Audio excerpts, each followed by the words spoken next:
Never heard of the Millennium Falcon? Should I have? It's a ship that made the Kessel Run in less than 12 parsecs.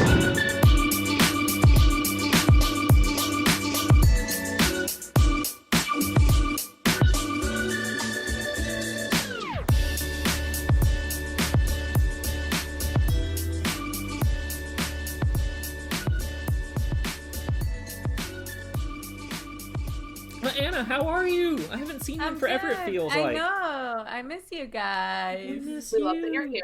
Yes. How's your Star Wars day going? It's been a lot. I feel like I felt every kind of emotion today, starting with the absolutely. Shop Disney website. Oh, I saw But- that. It was horrible. I mean, to be honest, I just want to say if you are into buying and buying all those stuff to sell it for a lot, just stay away from Star Wars, please. Like, Right. go Yeah. do it Yes, somewhere please. else because it's really annoying that, some of us wake up early to go online to shop and then 1 minute. I mean, I was in the website since like an hour before, and when it hit it was 7 a.m. Pacific, and so 10 for me. And right away, I'm joining the virtual waiting room, and I was like, okay, whatever, fine, I can do this.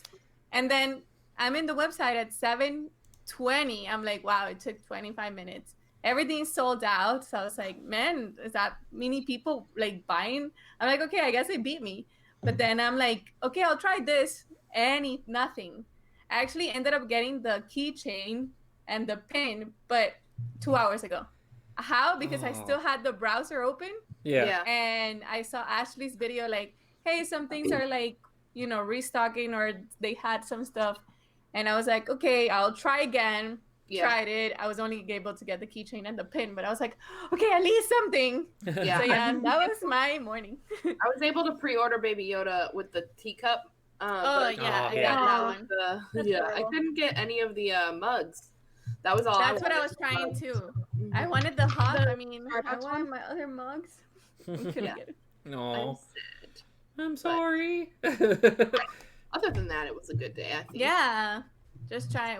I actually went to surprise one of the kids at work because he's actually my neighbor. He doesn't know that. Oh. But and he's so into Star Wars, and he got all straight A's. So I told his mom, Oh, I'm like, hey, I'm cool. gonna drop by as Kylo. So I wore my Oh. helmet with the robe. Oh my god. I'll be posting pictures soon. And he was just crazy happy, and he ended up getting his Darth Vader mask and going out. So that made my day. I was like, yes. Yeah, That's awesome. amazing. What That's did you so guys cool. do? Well, we got in a really depressive state over Clone Wars. I was like, Me wait, too. what? Yeah.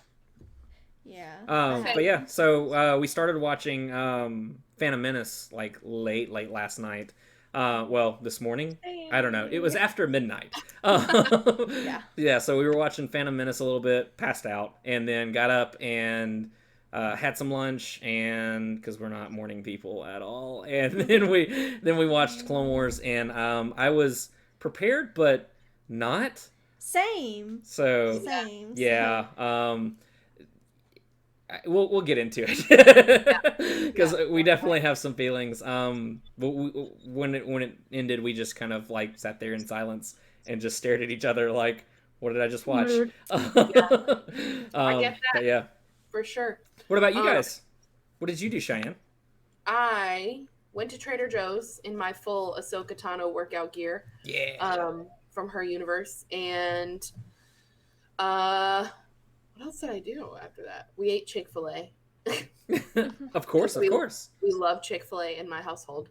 And while we ate the Chick-fil-A is when I watched Clone Wars. Mhm. And then I watched Rise of Skywalker immediately after that because I was just ready to hurt again. And I'll be honest with you, I made it farther into the movie again without crying. I started crying this time at the Ben Solo part, which normally I've cried before then. Mhm. So it kind of just started then, and I walked outside to sit on the porch and read for a little bit, and I told my roommate, I was like, one day that movie won't make me cry, but today is not that day. Today is not that day. This is a very emotional day. There's no way that's not that day. Yeah, and I think that probably didn't help is the fact that I was emotionally runneth over into from Clone Wars. scenes, you know. Heart already bleeding out on the floor. Yeah, Pretty much. Yeah. exactly. Marin, what did you do? Well, I didn't know whether I should answer this in character or not. No, you're fine. I could tell that I stuttered you a little bit. We know that Marin terrorized a ginger kid, but what did you do, Grace? Yeah. I posted my first TikTok today. Ooh, that's awesome. I have to go watch I scared my neighbor. it now. Cool. I cried over the Clone Wars Absolutely. Who didn't? because I watched Good. all 4 episodes. Like I watched the first 3 episodes before the last one, Mm-hmm. so like it was all fresh in my head. Mm. And then after I watched that, I did some Animal Crossing to make myself feel better. That's what I should have. Palate And then cleanser, I yes. wrote and then I was smart. writing a bunch of assignments and papers as usual, because college student right here. And then I joined you guys. That's pretty. I did buy a Pride shirt from Looking for Leia, Oh, because cool. like they reopened their pop-up shop and they had like a bunch of Pride stuff, so I bought a shirt. Other than that, just chilling, you know. Just chilling. Did man. watch The Force Awakens today. Hey, there you go. Mhm. Yeah, that was one thing that me and Kristen kind of struggled with when we were talking last night was where to start. Like, did we want to do all 9 Skywalker saga? Did we want to do a trilogy? Did we want to do Rogue One? Like that was because literally it came down to, okay, what trilogy do you want to start? We didn't finish one, obviously, but Yeah. No. And then I also was like, I don't know. I was watching The Force Awakens, and my sister and I were very upset over the fact that Finn and Poe are not boyfriends. but- oh, personally. I mean, we need more representation in Star Wars, including that. there you go. If it helps, Other than that, it was good. me and my roommate always run around saying "general boyfriends." General So- boyfriends. Helps us cope with that. It's really funny. It's very great. All right, well, if you guys are ready to get into the arc, I'm ready. Let's for do you. it. Let's do it.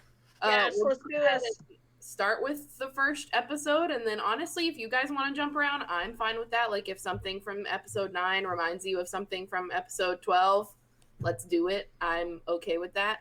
Episode 9 is titled "Old Friends Not Forgotten." I've talked about this in all of like the individual episodes, but like the introduction being different really threw me for a loop. Mm-hmm. Yeah. So I that liked it just- though because it was classic Lucasfilm. So like the original trilogy and everything, how that came up, and I thought it was a really cool callback to, the Yeah. ending. It was Yeah. I don't know, it was sweet. Yeah, and Yeah, it's I weird. didn't notice until I watched all of them. Yeah, it's weird how it felt like it helped close out the Skywalker saga like Rise of Skywalker was supposed to as well, you know? Like it somehow did it in 2 different ways. Oh, definitely. So weird. But for this specific episode, we actually hear, I don't even remember who says it, but Fulcrum for the first time. Mm-hmm. When Anakin and Obi-Wan are on, I don't remember what planet. I didn't write it down. But Anakin and Obi-Wan are on a planet dealing with separatists still, droids still. Obi-Wan is like kind of getting like beat up, for lack of a better word. Mm-hmm. And Cody is like, "What are we gonna do?" And Anakin is like, "I got it. It's fine." It's fine in true Anakin fashion. Yeah. And he does a very similar, and I say this only because of the Star Wars Parallels Instagram page, a very similar scene as Luke in Last Jedi. Yes. He walks forward to like confront the whole battle set, I guess. Yep. After they recover from all of that, so they handle that in true Clone Wars fashion even. Like, you wouldn't see that in one of the trilogy sequences. So you see Anakin handle that, and then we overhear somebody saying, like, you have a phone call from, like, Fulcrum. Yeah. Yeah. Well, like- and I liked all the parallels that they did in these episodes too, because with it being in the end, like they made a lot of lines to the sequel trilogy. And in the original, with the part with the Return of the Jedi and everything, as well as like you were saying, The Last Jedi and stuff. It was really cool callbacks. That it's I don't know. To me, it's almost kind of like the Force repeats itself in a way, where it's these constant themes and these constant situations where it echoes in the Force, I guess is what I'm trying to say. And I don't know. I think that's really cool concept. Good way to put it. Yeah. I think that's an interesting concept for the Force to be able to do. It's kind of like, well, it's almost like it's giving you hints to the future kind of deal. Yeah. So I don't know. Yeah. I love how the episodes connected to what we know from the movies. Like from the start, it was like, oh, here, this is where Ayla Secura is. This is where Plo Koon is, and you see Plo Koon traveling to the where we know he's gonna die. The same with Ayla. I love, and throughout the whole arc, the show did such a beautiful way to connect the dots. So like, oh, this is happening, but this is where we are in the whole scale. That was brilliant. Absolutely. I think that made it so much harder too. Like, like knowing where we were, and like part of it excites me. Like it was exciting not just because we were getting it, but because my roommates like Star Wars, but they don't really get into the nitty gritty the way that we do. And so my favorite part of that is explaining that to them, like telling them where we are in it, and just like being excited to break up those details for them. So telling them like, oh, well, like this is what we see and this is why we see it and how it's going to affect all of that. So it is a really fun time to like just dive into that. Definitely. And I felt like this season too, like, even though it was the final season and everything, and I know we're not talking about the whole thing, but just in general, I thought it was a cool way to, like, even if you haven't watched Clone Wars before, you could jump in and still enjoy it, you know? Yeah. But the real gold, the real payoff was with the fans that have been there from the beginning, from August 1st, 2008, or 8108 as Anakin's code. That was brilliant. Kristen just realized.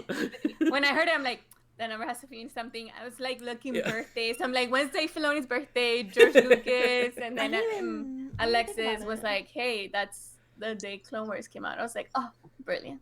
I love things like that. Absolutely. Sorry, I didn't realize I was muted. Oh no. Don't even remember. I might have texted one of y'all, but I was literally like, what do these numbers mean? Because I know they mean You something. texted me. Okay. I was like, I don't remember what even the numbers I was talking about, but I was doing an episode and I was like, I need to know what these stand for. Oh, definitely. Yeah. But I love that they also tied, like, what you were saying. It was Yularen that tells Anakin, like, hey, Fulcrum. Which in my mind, like, I love the Ahsoka book, and I love how that also connected to the book and then to Rebels. But it was interesting for me to see, like, Anakin, his first thought was Saw Gerrera.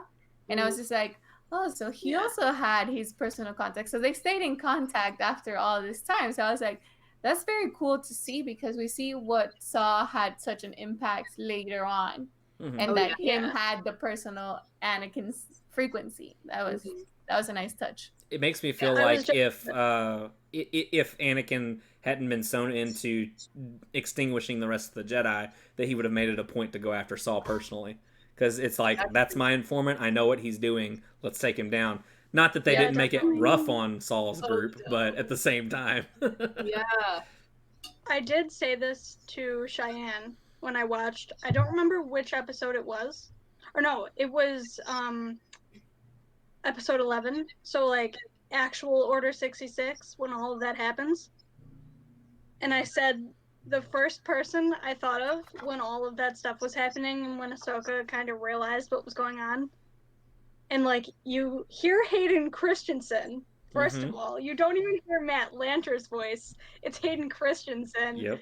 I was a mess. I was crying. It was 8 o'clock in the morning when I was watching it. I had to go to work. I was a mess. And then Grace comes walking into work just... Yeah. Somebody did actually ask me, like, oh, you watched the Clone Wars, didn't you? And I just go... I was just nodding, and they were like, okay. but I said to her, I was like, the first person I thought of, like, I didn't think about Anakin, what he was doing. I didn't think about, like, Ayla or, like, Plo Koon, but, like, this is quite appropriate for who I'm dressed as. Oh But yeah. I thought of Cal and Jero Tarpal first. Oh yeah. Yeah. See, I thought of them first because, like, that story and, like, that whole thing is, like, obviously relatively fresh in our minds. So, Mhm. like, I immediately thought of them and I'm like, oh no, like, they're on Braca right now. Like, oh, it's baby Cal and Yeah. he's not having a good time right now. It's a really bad just, day. yeah, just a really bad day. He scraped his knee on the playground. You know. But yeah, it's like I just thought it was weird how, like, I thought of him first before I thought of, like, okay, if he's doing that, what is everybody else doing? You know? It was really interesting with this season, just in general, that now we're just at the point where it tied everything together almost. Like, we could go straight from episode 12 into the Ahsoka novel. Because the Ahsoka novel is, like, only, like, what, a few months difference? Yeah. But Like, it, from it the end of even the Clone Wars? starts with what we saw today with her digging like the sabers and escaping the wrecks. That's like the whole intro was that. So Yeah, it exactly. smoothly transitioned to the book. It was beautiful. Yeah, I love it when things do that. She mentions in the book that when she towards the end of the book, because that's where I'm at in my like live readings too, is she's trying to figure out where her lightsabers are, like what she can do or go to rebuild her new ones. And she's like, oh well, I could go back and get those. And she's like, no, I can't. I left them there to be found or to be like picked up. And it's like, okay, well, we saw that. Thanks. Like, Yep. I didn't need to sob.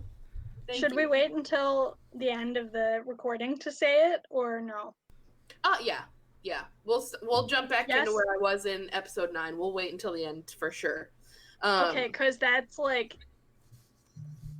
Yeah. Like, yeah. It was. Yeah. Oh, what? My mom just texted me and said sold out. I'm like, what is she talking about?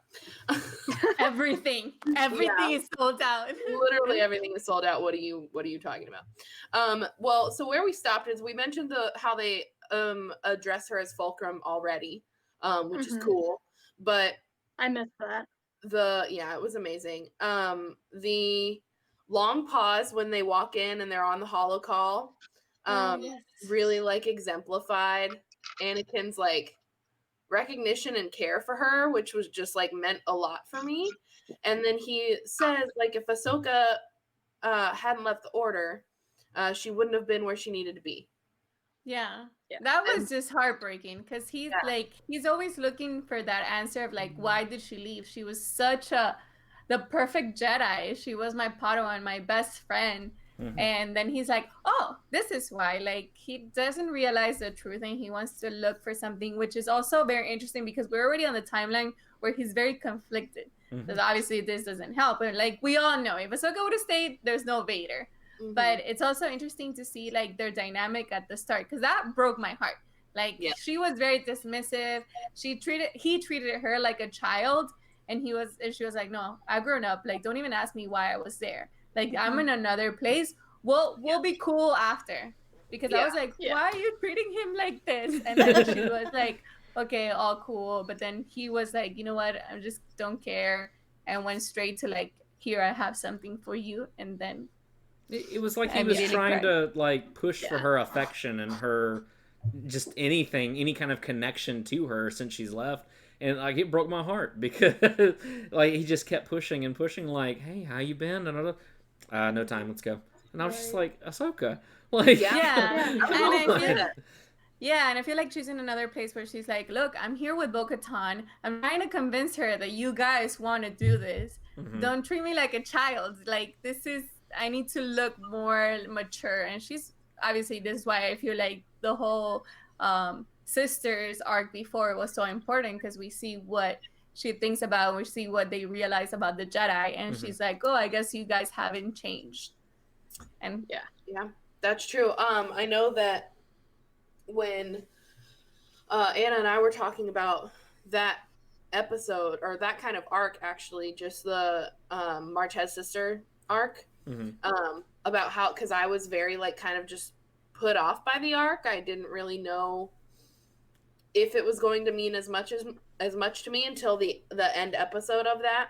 And that really like, kind of helped shape Ahsoka into her next actions, into what we are currently seeing.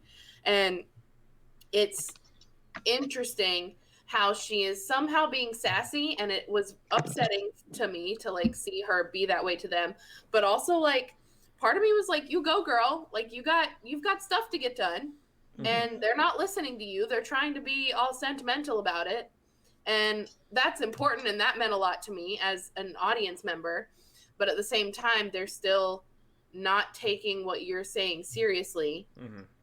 And I feel like Obi-Wan too, which is, I try not to brush him off so easily, which I think I have a habit of doing because he's not like my favorite. He's not, I don't dislike him for any reason. He's not ever been my forefront, you know? And I feel like in this specific episode, actually, he's trying to push it down because that's all he's ever known about his emotions. He experiences them and then he lets them go. And I think that he experienced Ahsoka's loss already. And so he's treating her, like Mace says, like a civilian.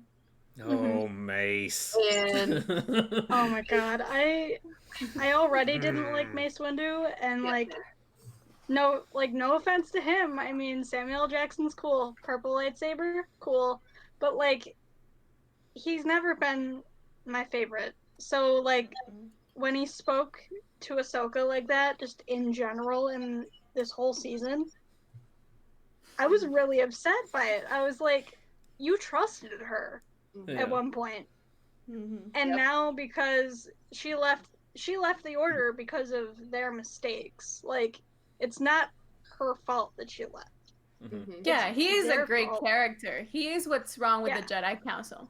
You know, Right. He's just like that, like blinded Jedi that I feel like Obi-Wan, and I completely understand what you're saying, Cheyenne. He's so like, okay, no, I'm the right Jedi. I need to do this certain ways, and like, even though the Jedi have mistreated him or haven't been answering questions that he wanted, he's like, well, it's still my purpose. Because I love the exchange he has with Bo-Katan.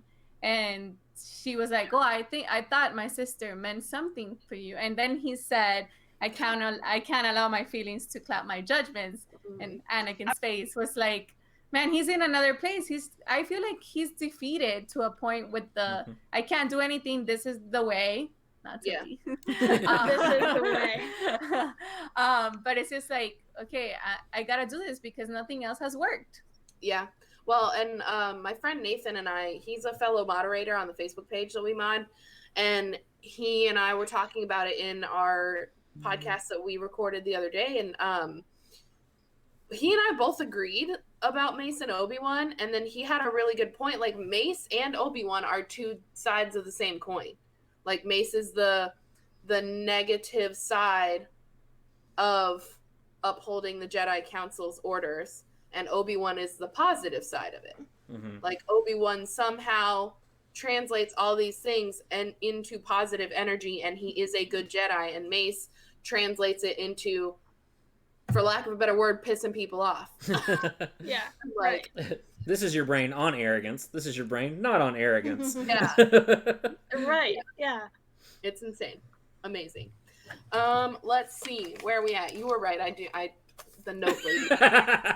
It's all I written. knew it. Oh my You god. saw it, chat. Me I during knew the it. Rise of Skywalker. I had to bring mine. That's why I had to stand up. And I'm like, wait, I need to bring my notes. I can't live without them. I'm a note See, taker. I The show last up. I show I up to don't break have the notes right technology. now. You guys come prepared. It's fine. The last episode's the only one I don't have notes on, I think. So Right. because I just watched it, so.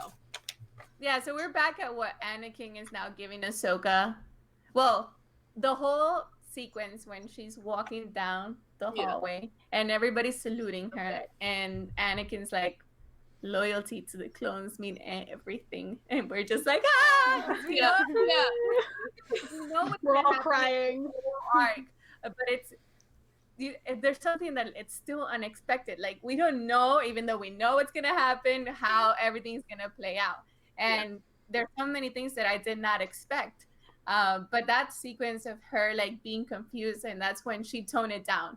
That's when she went from like being snippy to okay, mature Ahsoka, and okay, this is my goal now. And then Rex with the beautiful army of clones in the back with the helmet, which by the way, that's my next tattoo. Their helmet. There you go. And then Anakin bringing her the lightsabers, which I wanted to ask you guys, what did you think why were they blue? Do you think that maybe he's like, that's the best color? Like the mines are blue, therefore yours need to be blue. Maybe. I wonder if there is a process, because I don't know. I'm just theorizing and thinking. I wonder if there's a process where those are actually partially his kyber crystals. That's what I was about to say. Well, that's what I was reading, and I was reading, which I always thought that the kyber crystals, like purest form, was white, but apparently the purest form is blue. Really? I can't confirm this. I don't know, but I was reading because I was like, why are hers blue? And I think it's just like him being like, mines are blue, you are like part of my crew, and therefore you need blue. Let's match and be besties. Yeah. Also, because like, I have a feeling that, I mean, he rebuilt the sabers basically, so like, it was his force influence that kind of influenced the kyber crystals. Again, another Fallen Order reference, because there's a lot of good connections in that game. When Cal goes to Ilum and like does the whole thing with his crystal, and you can choose the color. Maybe it's like, hey, whoever is holding the kyber crystal or whatever, it picks its own color. That makes sense, because we see it also in the Ahsoka book when her saber, she made them bleed from red to white, which is right. So maybe that's something that like we said, it's his, so it's blue. Yeah. I think that's solid. Where he's the one that built them, so that's why it's the way that it is. Because I mean, if he's the one that went and grabbed the crystals, then those crystals were the same to him. So yeah, that's true. Grace, you get over there. It's like, I'm having a slight camera problem. I'm sorry. It's funny. We all got distracted. Like it sounds like a Lothcat growling at you. It's our early days of streaming where I just had constant audio problems. Shoot, who are you talking to? I'm the mayor of audio problems.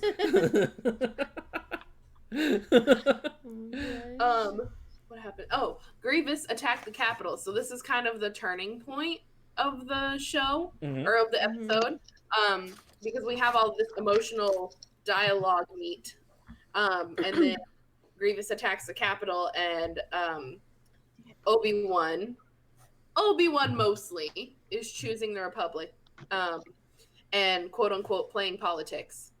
Right. He doesn't like to play politics, though. Yeah, exactly. He doesn't like to hang out with the politicians. Yeah, kind of like what she said. That's my Padme side talking. Yep. Because I feel like Obi-Wan, not only through the Jedi, but like somehow. Now it sounded by itself. Sorry. I was wondering what that was. It was like somebody's cat's fighting. I thought that was by itself sometimes, like after a while. So he's like, "Pay attention to me." Does that mean it's like the sound thing is broken, or it just does that? Since I carry it after like the first touch, it sounds like after 2 minutes or something like that. I'm so sorry. You're fine. I thought it was a real cat. I was just like, okay, like I can't stop a real cat from meowing. It craves affection. Yeah. Obtain. Heard the audio on TikTok. It's like, mother, I crave violence. That's literally Marin as a character. Yeah. Like, I'm only saying that because I'm dressed as her. Otherwise, I wouldn't mention it. Yeah. So Ahsoka drops another like truth bomb on them and is like, "You're not going because of such and such. You're going because the Chancellor needs you." And it was just like, mic drop. Yeah, big mic drop. How did you guys feel in that moment? Palpy sucks. Palpy. He gets what's coming to him. I mean, that's all true. I'm gonna say. Oh, no. Most definitely. No, her taking that jab, I think is a revenant of her whole thing with the Martez sisters and everything, where she realized that as a Jedi that they're not necessarily of the people like they say that they are. And so I think that in that moment, that jab, it was more of a, no, I see what you're doing. I see what's going on. Yeah. That was her, I see through the lies of the Jedi part. Yeah. Yeah. Yeah. I just realized that, yeah. Yeah. Yeah, that was one of my favorite moments from this whole episode, just in general. And then he says, "You're not being fair," and she's like, "I'm not trying to be." And that is another girl, mic drop. get it. Yeah, that's another mic drop. And I think for me, as a person that I was very similar to, I think, a mass audience that didn't really love Snip's Ahsoka and then loved how she grew. Her character arc is incredible.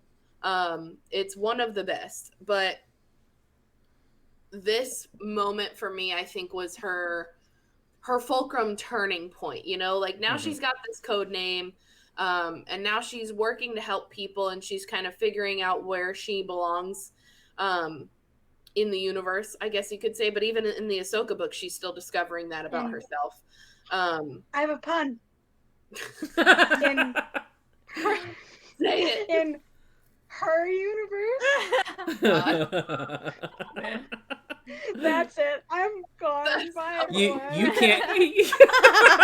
You're not allowed That's to the leave. only Grace. one you get, Grace. Grace, you can't complain about another dad joke ever. From now on. But I have. Oh, it's But I loud. have to. It's Alex. I think that was all I really had as far as this section of the episode goes before we move on to the next one. So before I move on, does anybody else have any other thoughts? I really liked all of the battle stuff and everything. I just wanted to say that. All the animation, all of it, like, there was a lot of times where I got lost into it, and it felt real at times. I was just super impressed with the animation and all that kind of stuff. Nice. Can I add into that? Marin. Sure. Marin. Thanks, Kira. What you were saying about the animation, and I'm gonna go back to throwback here. The Star Wars Celebration Clone Wars panel. As soon as it was announced that Ray Park was doing the motion capture, I freaked out. Like, fully wigged out. I was like, oh my god, they're using motion capture. It's so cool. Did you guys know that Wow. he was doing that? Because I didn't know that. I wasn't at the panel. We were at the panel. We knew I about knew it. it wasn't at the I was panel. like, His face. yeah. And I was like, oh my god, like, what? And it's just so cool that, like, both Mauls, because, like, Sam Witwer has voiced Maul in every game that Maul has been in, as well as the animated series, whereas Ray Park has been Maul, like, physically. So it's really cool that they were able to keep that going, where, like, he was physically Maul, even though it was the animation, while Sam was the voice, because, like, he did the whole mocap suit. Amazing.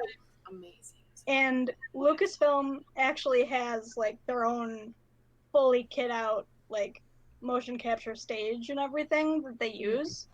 Yeah. Because I originally thought, when we were talking about The Mandalorian, I originally thought that they were borrowing motion capture equipment, like, from video game studios and stuff like that, but it turns out, no, they actually have their own stuff, which I thought was really cool. So Yeah, that's amazing. That is awesome. nerd Yeah, moment. you have something Sorry. too? I was gonna say that before you leave that. The Ahsoka and Anakin goodbye was amazing. The whole good luck and bringing back Obi-Wan. But actually, I was gonna also mention something about the animation. The Star Wars show came out with like a beautiful video showing how they, because it wasn't only motion cap, so they added motion cap plus other animation. Because with the animation, everything's a little faster, plus the poses. But I love how they combine both things, and it's cool to see Ray Park and the armor from the Mandalorian. That's the actress, which I forgot the name. She's Lauren Mary Ahsoka. Kim. Yes, she's Ahsoka. Thank you, Grant Seeker. Wow, that's cool. I didn't know that. So it's cool because Sam Witwer is also there in the back, and he's like, "Oh yeah, that's Maul." So it's cool to see that collaboration because I've always like Maul is them both. Like for me, I love them both. Like I love Sam Witwer and I love Ray Park. I love his fighting and I love Sam Witwer just his voice. So it was a nice coming really cool. together to bring to the end of Maul's character in animation. Yeah, I agree. Also, before we move on from this, actually, so Rex gets promoted to commander like in this moment, and Danny and I were streaming one day, and I was reading random fun facts from this Clone Wars book that I have. Commander Rex, is he a commander? He's Captain Rex. Like, we don't know. Is this real? It's real. We figured And it out. literally the next episode, it was like, you've been promoted. It's like, thanks. We were like, Yeah, and then promptly demoted. Well. yeah, It's like, oh, didn't take Yeah, it out. exactly. Um, He's like, I didn't like being commander anyway. And it's like, he's Spoken like that somebody sounds better. who's salty about it. it's a very Rex Yep. thing. So like, at this point, the next note that I have is the Maul armor. Oh my god, I love it. Oh, absolutely. I know that I didn't have to put the pause in there, but y'all, it's amazing. So Yeah. all good. of them. From seeing the remake of Bo-Katan's armor, seeing Ursa Wren, Yes. then seeing the Maul Mandalorians and that it lights up. It was just like, I want them all. Yeah. That helmet is probably my favorite Mandalorian helmet I've ever seen. It's amazing. It is incredible. And I honestly, for one of the things that I just really appreciated was that you can tell, even without the helmet, that it's Maul DeLorean armor, you know? Like that Maul was what I- DeLorean, nice. That was a hashtag for a while. It was like trending with like a little emoji next to it. It was cute. That's awesome. It still is the hashtag. Is That's it really? awesome. Nice. Well, and Yeah. I love the design and also with the characters too, because I can't remember the name of the character at the moment, but the female Mandalorian that was with Gar Saxon, who's played by Vanessa Marshall, actually. Yes. Yeah, she's straight from the Ren, something like that. Oh. something Ren or Ren something, yeah. But they're directly from the Son of Dathomir comic books that are canon. And that whole design of Gar Saxon and all that kind of stuff, straight from Son of Dathomir. Like it's awesome. You said Dathomir. I said Dathomir. I was like, this is gonna be the new Naboo reference, Yeah, really. but only when I'm in full kit. We moved to the Undercity. So at this point, we're already on Mandalore. Because we're seeing all of this armor, we're seeing them fight. Like you guys mentioned, all of the fighting in this one was amazing. One of my favorite parts of the fighting is when Bo uses her jetpack to like kick him. I was like, that was amazing. That was it was so fast, but it was so good. And I love the throwback of like when they're in the ships and Ahsoka tells Rex, "Meet you downstairs," or race you to the end or to the bottom. Yeah. That was how it started with the Clone Wars movie. So I was like, I see what you did there. That was nice. That was nice. That's so cute. I didn't notice that. Fun too, because like them getting down there, like you would think that they would just be like focusing on them having fun doing it, but like they had to like fight their way to the surface, and it was awesome. So it was really cool. They finally make it to the Undercity, and there's a few things that happen. Don't let me jump too far ahead, because this is where I kind of let these two mix together, so I don't want to. But Gar Saxon got away, and Maul is waiting for them in the Undercity. Dang it. And they kind of just disperse, right? Well, we don't see Maul in the first one. Maul No. appears in starting the second one. Right. Yes. Okay. I was about to say we only see him at like the very last second. Yeah. Yeah. Ooh. Because he's like, Because he's always I didn't coming from want the you shadows. Right. Yeah, it was Yeah. big Maul Why energy. are you here? I expected Kenobi. You're right. You know what's funny? So my roommates today, when we were watching all of this stuff, one of them was like, "Why does he want to kill Obi-Wan so bad?" And I was just like, "Let me tell you, Cut his legs off. it's not just getting sliced in half." I just like extended it beyond that and tried to explain it all, and it's hard to explain all of that, but without just being like this episode and this episode, Right. because we jumped from I showed them we watched the last episode of Clone Wars, and then I jumped and made them watch Twilight of the Apprentice Part 2. And so they were like, "What? How is he here?" I was like, A machete way of watching it. Right. It was insane. But I had to show them why it meant so much with Ahsoka, which again, won't say anything until the end, but I had to show them that. That's literally it for episode 9. Is Maul is appearing from the shadows and like, "You're the wrong Jedi." Like, wait, hello, So then we go to episode 10. Again, spooky intro, which I love. But one of my favorite parts of this whole arc is that they start immediately where they end. It is so cool to me. I can't wait to watch them back to back. It's gonna be incredible. I was about to say one super cut of all of them. It's gonna be fantastic. Yeah.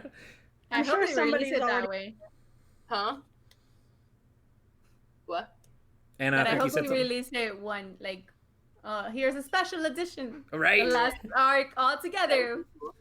That would be amazing. That was Now on home video. Yeah. Amazing. So this part, and I think Danny, I might have said this with you. I don't really remember who I was talking to when I said this. I'm sorry. But when he's kind of interrogating her somewhat, and she's just kind of ready to pounce at this point. And he says the name Darth Sidious slowly with a pause in between, ominously, and it felt big time like saying Voldemort. Oh, absolutely. There was so much fear in his voice. Like it was almost as if the thought of starting to say it took the very like air out of his lungs trying to say it. Like it's just I loved seeing that kind of fear from him, because it was almost like that's what made him a big deal. Like Maul's like, I'm gonna survive this. I'm gonna get out. But guys, it's like, y'all don't know. like he's the whole reason why we're here fighting the war and all the stuff with the Trade Federation and all of that mess was because of one angry senator who turned out to be a Sith Lord. Yep. This is why you don't put power in the hands of creepy old guys. That's amazing. You know what's funny? I don't mean to get political. I'm serious. It's funny that you say that. Today my roommates were also like, literally the plot point of Star Wars is stop making people angry. I mean, yeah, stop making everyone so mad. or just Anakin, calm down. Or that. We'll go there. But I also love that this was also a character development for Maul, because I feel like, yes, Maul goes from that revenge Maul that wants only Kenobi to be dead to like, now there's more to that. And he becomes a beautiful anti-hero. With it's like, okay, I'm so afraid of the visions that I just had that I'm just gonna put my revenge plans to the side, because I know Obi-Wan's gonna bring this guy, that whoever he is. So I thought that was a very interesting move, because this is where we see the starting of the Maul that we get in Rebels. Yeah. And it's so, for me, one of the biggest things too was that Obi-Wan has this special relationship with Maul. Anakin doesn't really know anything about him outside of him as a kid. He knows that that's the guy that Qui-Gon fought at one point, and that's the guy that Obi-Wan thought he killed at one point, and that's it. Like, Anakin has never had an interaction with this guy, and he already wants to, like, Maul already wants to kill Anakin. Anakin doesn't even know that, first of all. It doesn't take much for Maul. Yeah, if he did, I feel like Anakin would have wanted to go more, not gonna lie. he would have been like, let me at him. Anakin Right. would cut his legs off again. Yeah. Yeah. Just out of Insult to spite. injury. Yeah. One at a time this just- time. Yes, just out of spite, he would just do that, and then he'd be like, you don't have legs anymore. There you go. Yeah. Have fun getting off this planet. That would be so funny. Insert bad Um, Anakin pun. Yeah. Yeah, Plus, he that's doesn't so have the high sad. ground anymore. He doesn't even know that he's gonna end up with no legs. You're right. Like, hot psych. So we have a hollow meeting in the beginning of this episode between Bo-Katan, Rex, Ahsoka, and Anakin, or Obi-Wan. And this is where they start talking about Sidious, and they start bringing up the name, and it's still kind of a Voldemort situation. They're all like, I don't know if I should be saying this or not. And Obi-Wan reveals all of those things that he knows about him. So what Count Dooku has said to him, how the council has been feeling. And it's just, it really makes you think, and I'm literally thinking of this right now in this moment, it makes you think about all of these times that he's probably had the opportunity to talk about this, but because it hasn't reached the right people, and because the Jedi aren't sure, like 100% sure without a doubt, they don't make a move until it's too late. Mm-hmm. And it's like, to me, if you're a peacekeeper, or you're supposed to be, you would go and interrogate the person as soon as you learn that they might be that person that you're looking for, even if they're not. Yep. Yeah. And this is when they also tell us that the Count Dooku is dead. Yep. And that Anakin killed him. And Ahsoka's face was like, what? Uh-oh. This is where we're at. Because that's like out of Anakin's character, at least as far as what Ahsoka knows. Like, Anakin would never do that. That's I mean, he has killed people before, obviously. But not somebody that killed the order. Exactly. Yeah, just a small Tusken Raider village, no big deal. Yeah. Well, there was that, and then I'm thinking of, I don't remember which season it is, but it's when Anakin and Obi-Wan are like helping out Satine or whatever, and then Anakin's like, "You go find your girlfriend. I'll go do this." Yes, I love that. I think it was that. Yeah, I think it was that episode where there's this guy that's like, "Oh, who's gonna kill me?" and be cold-blooded and everything, and then you see a lightsaber, and then you see that it's blue, and you realize that it's Anakin that killed the guy. Yeah. And it's like, that's what I thought of immediately. Like, when Ahsoka was like, what did he do? Like, kind of thing. I was thinking back to, like, what that character said. And just, like, how all of that played out. Well, Danny, weren't you saying, when we were talking about this the other day, like, you were saying, like, Ahsoka's reaction was more concern for him, not fear of what he was going to do, but fear that her friend was in pain. Absolutely, yeah. And that's what's cool is seeing it from Ahsoka's point of view, because we're literally like neck deep in Revenge of the Sith at this point, and so you know what's happening with Anakin, you know what's going through his mind, you know where he's at, but to see that someone, I'm getting chills thinking about it too, to see that someone else feels that same thing that he does, and he's validated, even in that, especially when Obi-Wan says something about that they've asked him to spy on Palpatine and everything. And she's like, Anakin went along with this? Like, wait, why would you do that? The same thing that he says, too. Yeah. Basically, she's just like, that's not right. And that's the thing is that, so even when Maul reveals that, oh yeah, he's been groomed since an early age and all this other kind of stuff, and it's all been set up from the beginning, the way Maul presents it to Ahsoka is that Anakin never had a choice.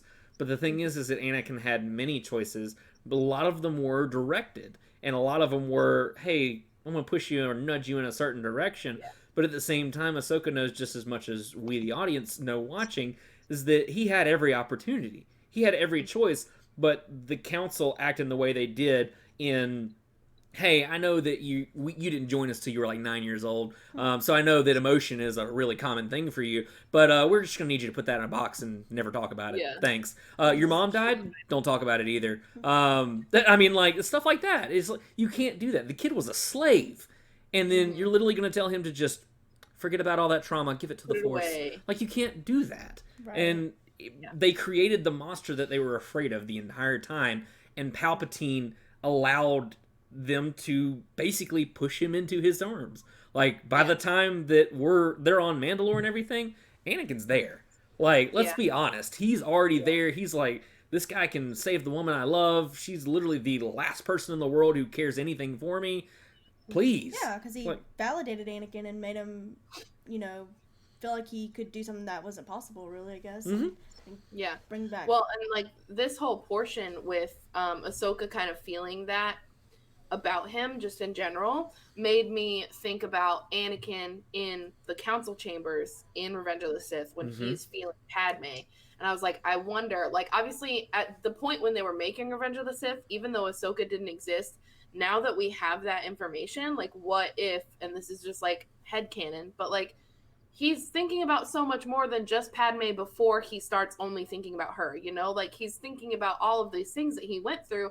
And to imagine that Ahsoka is one of those things, I'm getting a little shaky in my voice. It's emotional. Yeah. It hit me so hard. And I was like, I know that they didn't even know that when they were writing it, but now that I'm thinking about it, it's in my head and I'm sad. Well, and here's a perspective to look at it too. So, like you said, we get him looking out in the chambers and stuff like that. To me, he's thinking of all the things that are going through his head at that. He's got everything going through his head. Everything that's ever happened to him. He's thinking about his mom. He's thinking about the Tusken Raiders that he killed. He's thinking about all these things that he's done that he knows he shouldn't have done. I mean, even down to Admiral Trench. He didn't take a second thought and was like, you know what, dude, you got to go. That was a dark side moment for sure. And then before that, he killed Dooku. I mean, it's just been one thing after another, all building up. And he even tells Padme, "I'm not the Jedi that I should be," and because he can't fit into that box. And so it's cool to me that, and I don't know if you guys took it this way, but every time I saw Ahsoka kind of pause, like she'd do this pause where she just kind of looked down or kind of look over to the side or something, it was like she was in that moment, she wasn't there. And her mind was somewhere else. To me, that was her connecting with Anakin. She sensed it. I really think that she did. Again, that's getting chills thinking about it right now. I honestly think that she sensed everything going on with Anakin. She could tell that he was in pain. She didn't know how to help. Because at that point, she didn't know really what they were. She knew what Anakin wanted her to be and everything. But what was the relationship at that point when she said, I'm going to make my own way? So yeah, I mean, she had that connection with her master. And she felt all of that pain, which is why at the point where you hear Hayden, you hear Mace, you hear Palpatine, when Order 66 is about to be enacted, she hears it. Not anyone else. Yeah. She hears it. Cal didn't get that. Jero DePaul didn't get that. Kanan didn't get that. Nobody else got that. I got you. But nobody else got that. Ahsoka heard it. Ahsoka knew what was happening, and she knew what was coming. She could tell that Anakin was in anguish. And to me, is more heartbreaking than anything.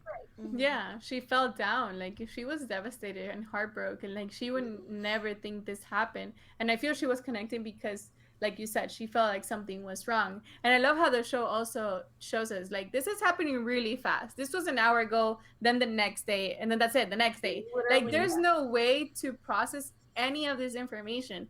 I mean, even as a mental health advocate that I am, like, there's no moments that he's alone and he's being influenced by Darth Sidious to the point that he's telling him, like, I can save Padme, which is, like, his priority right now. There was no point of him changing the way he was thinking unless Ahsoka was there, but he was so clouded that I feel like Ahsoka was trying to reach out and he was like Luke blocking the Force away from her. And it was just so devastating. Yeah, I think he put himself in a box when he had to. Absolutely. Because at that point he had gone separate ways. So he's like, there's nothing she can do for me now. Let me block her out. Cool. And I know, as much Anna, as- you probably encounter this in your everyday work and stuff. Like, what do hurting people do? They put up shields. They put up walls. Yeah. That's what he's It's doing. he had it. I mean, he was. I always say this to my friends. I'm like, don't be like or like my staff. I'm like, don't be like the Jedi Council. We provide mental health to people that need it. Even there was so many red flags since the start, and I feel like Qui-Gon saw it and he cared He about did. it, but we lost him so fast. And then Obi-Wan didn't get that maturity, and he was such a right Jedi that he couldn't see it through. And then when we had Ahsoka, but she obviously had to leave him, there was no mental support for Anakin, and he was just lost. And then you have like he was so weak-minded. He was powerful, but he was weak-minded. That Darth Sidious, and I mean Maul explained it better. He groomed him from the start.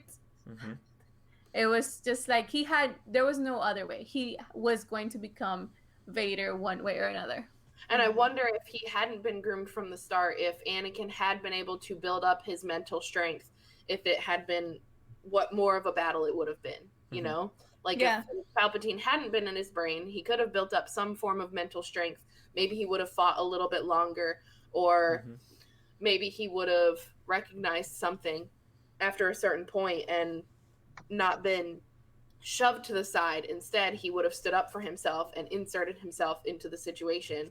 And it probably could have ended up the same way regardless. But it could have not.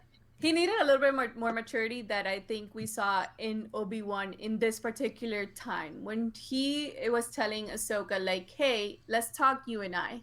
Like, I'm going to tell you about the plans that they have for Anakin. And then he mentions the council isn't always right.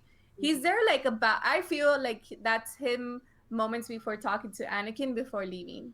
And he tried, like, he knew Anakin was emotionally hurt, and he tried so much, but he also didn't know how to talk to Anakin.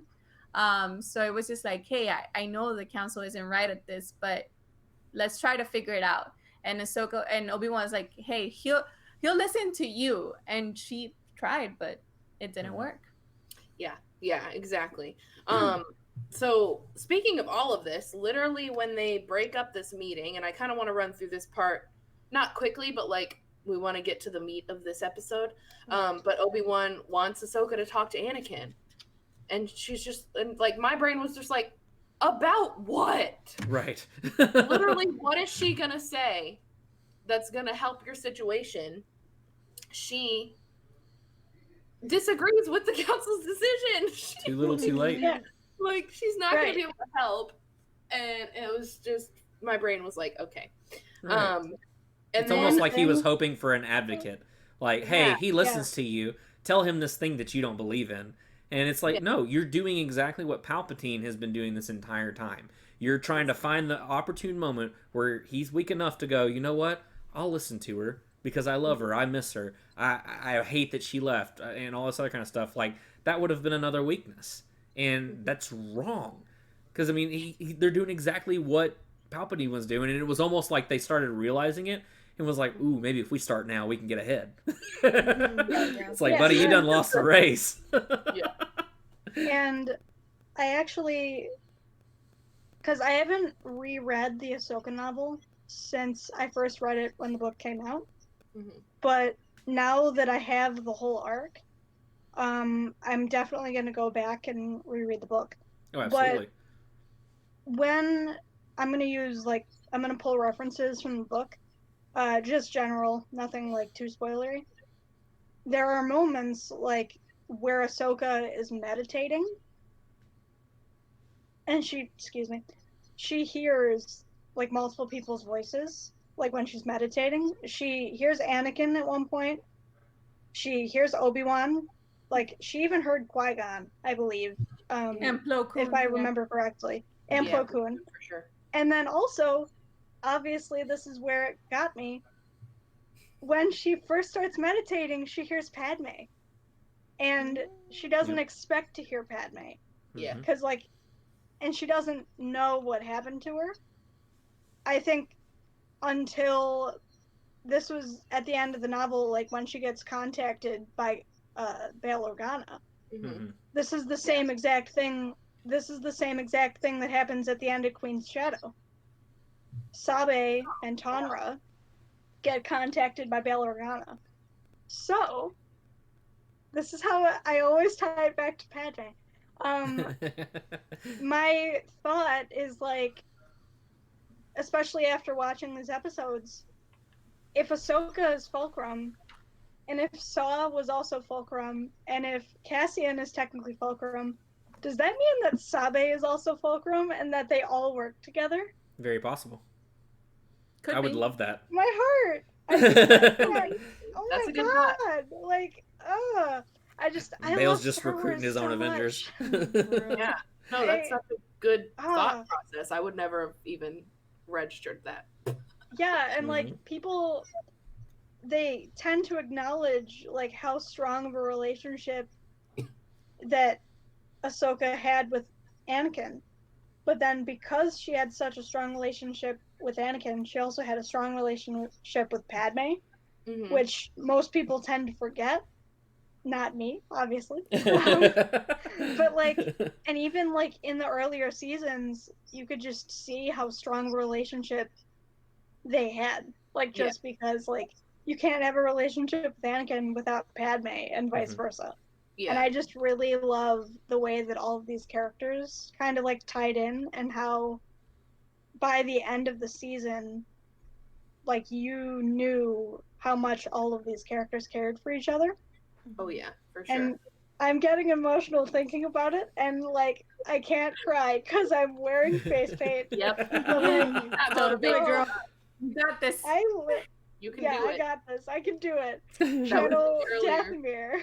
I was watching Rise of Skywalker and I was like, I have to video stream later. I can't. I can't do this. So, like I said, I know we don't want to rush through this next part, but I do, just for the sake of time, want us to kind of boom through this. So I have a question for all of you as soon as I get there, okay? All right. Okay. So Maul is saying, he kind of does a mini spiel where he says this has all been a part of the plan. So we are learning that Maul does know that there was a plan. But we also learn, just by his lack of detail, because we know Maul loves a good detail, that he doesn't know all of it, and he doesn't know why things are happening, but he knows that they are happening. So he knows that Skywalker exists. He knows that he needs to kill him because something crazy is going to happen if he doesn't. And he's just kind of inferring. And he also is, and this is what I was explaining to my roommate, he's mad because he always gets cast aside. So he's like, I rule this planet now. I'm not getting cast aside anywhere. I'm handling the situation. You can help me or you can't. End of story. Which leads us to our biggest moment in episode 10, which is introduced by the quote, one of my favorite quotes, every choice you have made has led you to this moment. Before we get into those details, I just saw it. I didn't want to skip over it. The crime lord meeting. Amazing. Quality. Kristen caught Dryden Voss before I did. I was like, who's that Hux looking guy? That was me. Yes, Kristen. Nice. I audibly screamed, Grace, you're muted. Oh, Grace, you're muted. No. There she is. I saw her do this and I was like, no. Unmute yourself. I love you, Cheyenne. You're welcome. I saw Dryden Voss, and I instantly was like, I turned on. Dave, you thought of Everything. Oh yeah. Let You were like, Dave Hux. do Yeah. everything else from now All on. of it. I was trying to Not piece together really. a First Order guy because I was looking at the costume. I was thinking like the way he was cut looked like Hux. I'm sitting here going, who would be like pre-First Order? And Kristen goes, no, that's Dryden Voss. It's Dryden. Nice, Kristen. The hand on chin and the smugness of the face. Oh yeah. I him anywhere. You could see his I scar, love like, him. not the whole thing, but you could see, like, Yeah. Mhm. it's quite Yeah, appropriate with my face paint. You Yeah. could see, like, across his nose and, like, right there. Yeah. But that's all you can see. You can't see the rest of his face. Mhm. And I knew, like, from that scar that it was him. and that it wasn't just like some random, another weird ginger guy going in to the story, you know? Yeah, really. They thought And it out. I love how Maul starts his whole speech because he loves being the center of attention. Oh, Like, this is not the way your people act, and I'm like, this is the way. But it was a nice touch. Like, this is not the way. You're not supposed to be hitting in like this underground, and it's where Mandalorians end up. That was a nice touch. I was like, that oh was my cool. goodness, yes. Yeah, it was an amazing speech. I love every time that Darth Maul has a monologue. Not gonna lie, it's one of my favorite things. One of my favorite absolutely. pastimes. So again, like I mentioned, every choice you have made has led you to this moment. This made me reflect on a lot of things. One of the main ones was obviously Ahsoka is who he's talking to. One of the main ones I thought of was the Jedi Council. So my first question before we get into the fight sequence is, when you guys hear that quote, who's the first person you think of? No explanation. Anna, go. Every moment's that one? Yeah. I mean, I thought of Ahsoka. No, but that was such a Rey. For me, that was such a Rey moment. Like the whole, even after with the whole hand thing, like I thought of Rey. You right. Grace? Can you repeat the quote? Yeah, every choice you have made has led you to this moment. I can't move my eyebrows big enough for the camera. I would say Kylo Ren / Ben Solo. A good one. Would probably be a good way to go. Yeah. Danny. In all honesty, I was thinking Anakin, because even though it is made to seem that a lot of his choices were made for him, even though he was pushed in that direction and weak when he made them, he still made them. And all of that came to that moment, and that's who I thought of. True. Kristen. I hate being put on the spot. I mean, I kind of thought about Luke, honestly, because I felt like just the kind of the setting he was in the future. Yeah, sorry. Yeah. Just the setting he was in, though, like he had a choice to kind of go one way or the other, because he didn't really have necessarily Jedi training, I guess, as like Anakin did. So I felt like he was more subtle to be able to choose, really, and he chose that path. Yeah, exactly, and he chose that path to be good. Mm-hmm. Yeah, that's so true. Amazing. I love that they were all different answers too. That was cool. How about you? Anna took mine. No, I'm just kidding. I'm teasing. So at this point, Maul offers his hand, as most Darksiders do, and it's like, we can. It was a magical moment for me. I was like, yes, take his hand. That's accurate. Do it. It was so funny. Yeah, I was like, I'll take his hand if you don't. But they wanted that team up forever. Malchus does it to Cal. And Seth's girlfriend also does it. We love it. Oh, Trilla? Yes. Yeah, Trilla. Yep. They all do it, man. Not everybody knows that she's your girlfriend, so I want to clarify for everyone listening. Trilla is. Thank you. Trilla is Grace's girlfriend, indefinitely. She's staked her claim. So Maul offers his hand because he wants to offer the destruction of Sidious, and she's like thinking about it, which I really loved, and I'm glad that they gave her a moment to do that. I'm glad that they didn't just immediately make her be like, no, why would I do that? Because like in true Ahsoka fashion, like maybe she should, and she would have. Personally, I was like, they would probably do it. I think they could do it. Mm-hmm. But it doesn't change the moral stance that Maul has and Ahsoka has, and how they come at bat with each other. And we have this incredible fight. Grace, I do know that you wanted to talk about the mocap and how passionate you are about it, so we'll let you go first. Okay, I appreciate that. The thing is, like, about the motion capture that I like really loved is that when they were researching it, because I looked this up, they were actually doing the motion capture for the Clone Wars at the same time that they were doing it for The Mandalorian and for Fallen Order. Ooh. Because a lot of the sections were all shot on the same stage, just at different portions. So there is a lot of like back and forth kind of thing. And what I really liked about that is like they still kind of stayed consistent. It never, when you're watching the fight scenes and you're watching like Rey move and everything, it's not like the animation doesn't falter. It's very steady. It moves fast, but you can still keep up, and it's like really well tracked. Because one of the things about motion capture that's really tough, especially with fight sequences, is that you can lose tracking really easily. So the fact that they were able to stay on top of that and then make the animation better as a result is just amazing, and I loved it. It's fantastic.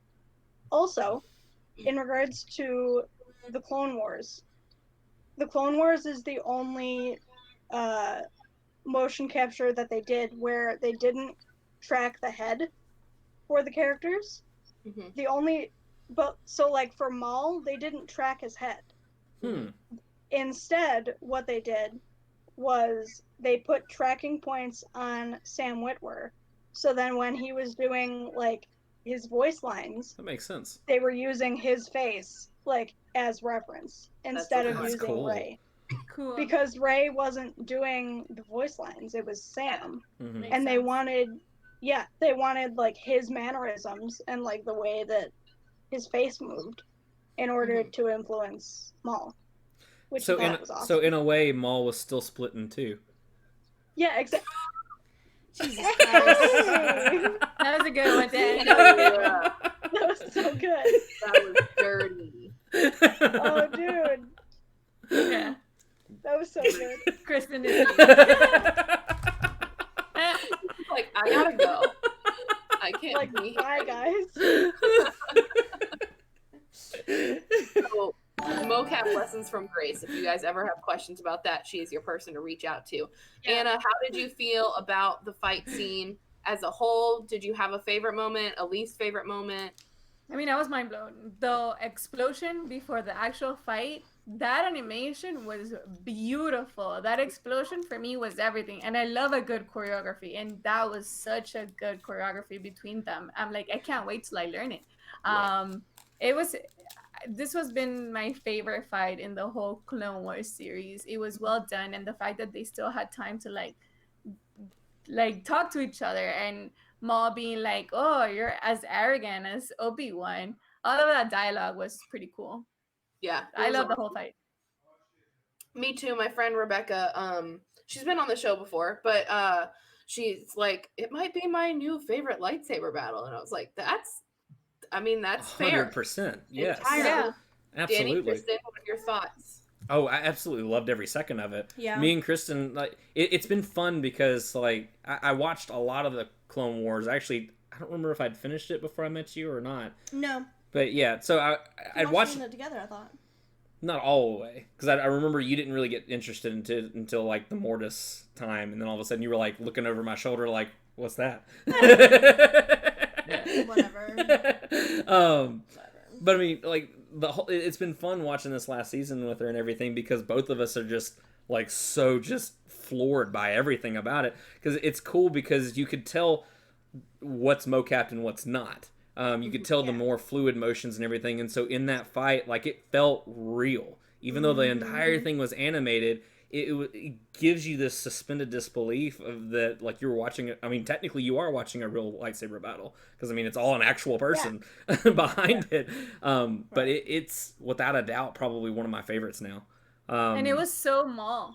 It started Yeah. with Ray Park and doing his butterflies and everything. It was like how it started in Phantom Menace was like, you knew it was him, and it was like Maul completed. It's just amazing. Yeah. I really love that. Absolutely. It was one of my favorite parts to see him. Okay, I don't know if I'm going to be good at describing this. To see him jump, like, at the same time that he slashes, he, like, leaps with both feet and lands with both feet. Oh yeah, it's like That a is double very jump. hard to do. That is an iconic moment for me. Oh yeah. Because I immediately recognize that it's Ray Park's fighting style. Mm-hmm. Right. I love him so much. So if I had access to them quickly, I would show you guys. I have a picture with Ray Park and a picture with Sam Witwer, 2 separate occasions. Of course you do. Of course I do. I literally you walked do. up to Sam Witwer and I said, I have been following you since Being Human. Thank you so much. And he said, you're welcome. And we took a photo together. And it was love at first sight. And I was in Kira, like full Kira. It was incredible. Anyways, have any thoughts about the fight? I don't know. I'm kind of having fun watching you gush over the fight and Sam Witwer and Ray Park. You gushing over Maul is me gushing over droids and Padme and That's Kale fair. and Marin and Trilla. All of the Jedi Fallen Order crew. Oh, Kristen Right. gushes over Sam Witwer. She just recently realized that he was Starkiller, so. I may have a You couple guys- TikToks saved. Kristen. I'll send them to you, girl. Thank you. Did you guys watch the clip of him talking in his Witwer voice, in his Maul voice? Yeah, he was streaming when he did it. Yes. Yeah. Incredible. I was watching him live when he did it, and I freaked out in chat. That was amazing. Oh, yeah. I showed my roommates that, and I was like, okay, so this is Sam Witwer. He voices Darth Maul. He's currently playing Battlefront as Darth Maul. Watch As how Darth easily Maul. he slashes all of them away, and then listen to what he says. And Oh, she yeah. was also mind blown. And I was like, That's freaking cool. They That's Did I freaking ever tell cool. you- they actually gave him the new skin that you can unlock for Darth Maul. The developers just gave it to him of course. because they were like, He deserves it. yeah, Yeah. because they were like, yeah, He's You freaking Maul. He literally is voiced- that Maul. So he doesn't earn like Yeah. 5,000 kills like we do? Yeah. Is that what you're telling me? Yeah. Did I ever tell you guys my Ray Park story? I feel like I've had to have said it at some point. I Let's also hear have a Ray Park story. Tell it. No, you go first. Well, I was volunteering at MegaCon, and he was at the booth, so I was working security at the autograph line for Richard Dean Anderson from Stargate. Mm-hmm. And Stargate. Ray was like 3 tables down, and I was like every 5 minutes. And my like leader for the day was just like, "Do you want to go say hi to anybody?" And I was like, "Ray Park, please." Like, okay, like just keep an eye on his booth line, and if it gets down to none or very little, let me know. I'll get somebody to watch the line for you or watch it for you, and you can go say hi. And I said, great. And that happened, and I ran over there, and I said, and I like purchased just like a picture just to have, and it's got Snake Eyes, Toad, and Darth Maul on it. Oh, cool. And Ooh. I was just like, I just came over to say hi. I'm glad I could get this picture because I love all your characters. I love your martial arts. And you were my favorite character growing up in Star Wars. And he was like, oh, well, thank you very much, in his really cool accent. And I said, you're so welcome. Thank you. Have a good day. And he was like, no, like, what are you doing here today? And I was like, oh, I'm volunteering. He's like, thank you so much. Do you want me to sign that? And I said, I don't have the money. And he said, no, let me. That's it. That's the story. Bet. But I was like, awesome. on the verge of tears. I walked away shaking, and I got back over to my leader, and I was like, okay, I'm fine. That was me when I met Kat Tabor at Celebration.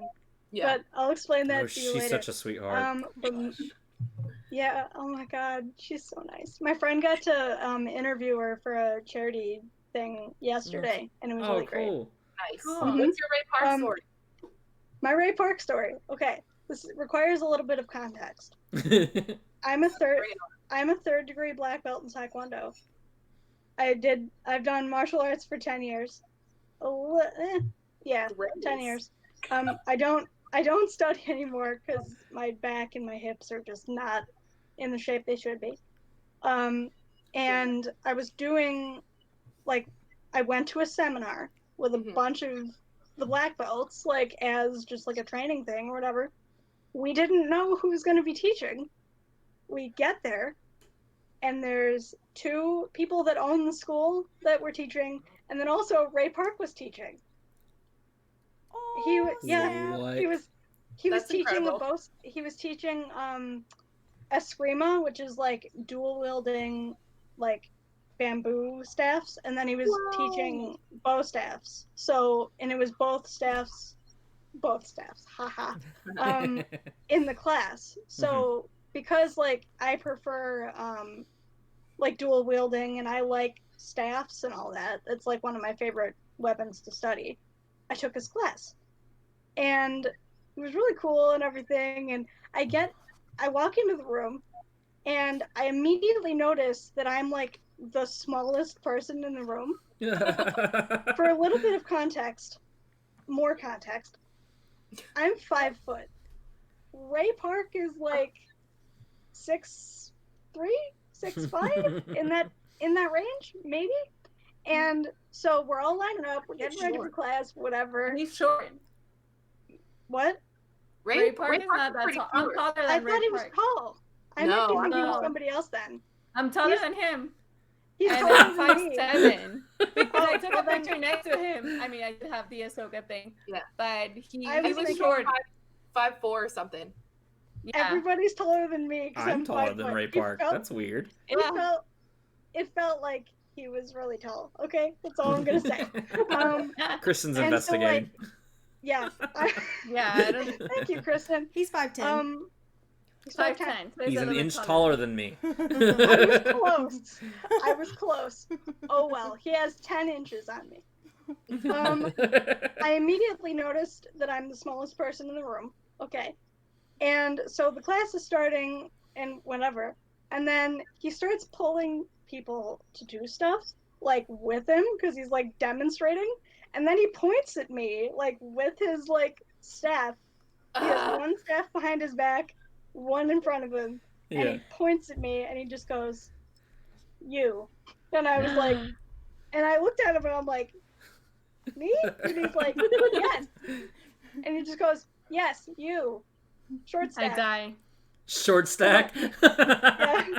That's awesome. And I was like, okay. And then I went over, and he was like, there's this thing, this like exercise that's like a figure 8 exercise. 2 people do it, where you like cross, and then you cross down, and you cross again, and you cross down when you're dual wielding. And he was like, okay, we're gonna do this. You good? I'm like, yes. No. And then so we start doing it, and then all of a sudden, when we're in the middle of doing this, Cheyenne, you would have he fainted. just like, he doesn't do like any crazy flips or anything, but like he just starts like going backwards as I'm like trying to like push it in one direction, and like you're supposed to kind of steer each other, but because I had been steering the whole time, and then he ended up like switching it around and everything. But yeah, it was really cool. He was a really nice guy, and his teaching style is definitely like one of the best seminars I've ever taken. Like that was really cool. That's awesome. And he didn't. We love you. Yeah. I have to read a comment from the chat because it's just too funny. Stuff Zombie said the memory of Ray Park is a giant. Yeah. Thanks, Steph. Yeah. And it's amazing. It's because of small. His is definitely the best by far. That's awesome. And that's too cool. At the end of the seminar, and I don't think people realized that he was small. So like, he said it at the end of the seminar. But you knew. Like, yeah, I knew. I was like, that guy looks familiar. His name is familiar. Whatever. And like, I didn't even have anything Star Wars on. I know, surprise. But I knew. I was like, this guy is him. And then he said it, and I was like, excuse me, what? That's amazing. That's what happened. And I was like, that's best awesome. day ever, clearly. Yeah, that's so cool. So, and that was like a couple years ago, and I'm still talking about it. I would talk about it forever. Right. Any chance I got. Hi, my name's Danny. One time I trained with Ray Park. My story is nothing compared to that, and I tell my story all the time. So I hope you're telling that to every single person that you meet. Always. Your story's cool. I like that story. Every person. So really, I mean, that fight, it's gonna go down in history, first of all. For sure. But it also leads us to this kind of their internal battle, to me, because Ahsoka is dealing with this, like, I don't know where I'm at, and this guy's been cast aside all of his life, and he's not necessarily wrong in what he wants to do, but I can't let him do it because of Anakin and like morals, other things. Yeah, like some of my morals and stuff, and to be honest, I do think she was gonna hold his hand until he said Anakin. Oh yeah. And that's when it all was like, and I love his speech after that. Like, like she was like, oh, let me ask you a question. And he's like, okay, what do you want with Anakin? And his whole thing about like Anakin is the key to everything. He's long been groomed. He's just a pawn like me, like you. That's when it all was like, no, wait, that's my brother you're talking about. That I can't let him do that. But he explained Anakin's passage so well that I was just like, oh, that was so beautiful. Yeah. Oh yeah. And to go back a little bit, like to just throw it back like a few arcs, when the whole thing with the Martez sisters and all of that is going on, and I don't remember which one asked her, because I'm not really good with character names when I'm first watching stuff, but when she's asked, how did you learn to fight like that? And then she says, my older brother taught me. I paused it, and then I was just waterworks. I was crying. Like, oh, absolutely. I didn't expect her throughout this whole season. I didn't expect her to say that. So, like, I was speechless. Like, when I was watching it, I was like, so then I played it after my tears dried and everything. I continued the episode and just went from that. But that one instance is what I was thinking about the entire arc for Order 66 and for Siege of Mandalore. She was like, from that point forward, like, 100% how Ahsoka feels about Anakin. Not that they're just Master and Padawan, but they're siblings. Like, even though they might not bleed the same color, they might not be the same species or whatever, but they're siblings. And that's like such a big thing in Star Wars, is found like family. Found family. And I don't know, it just like it ties itself up like really nicely, and I just have a lot of feelings about it. And oh god, as you should. Yeah, exactly. Like, I was 9 years old when the movie came out. Really? And yeah, I was, because it came out in August of 2008. I was 9. I graduated high school. I'm sorry. Graduated in 2006. I was older than you, Grace, but what? Yeah, I was not gonna say more. That's all I'm saying. I got you, Anna. Like, so like when Ahsoka was introduced, I quite literally felt like I was growing up with her, but I didn't. So like, I have a connection to Ahsoka that way. Not so much like a role model role, but like, hey, grew up you're together. a kid from my childhood. Yeah. Exactly.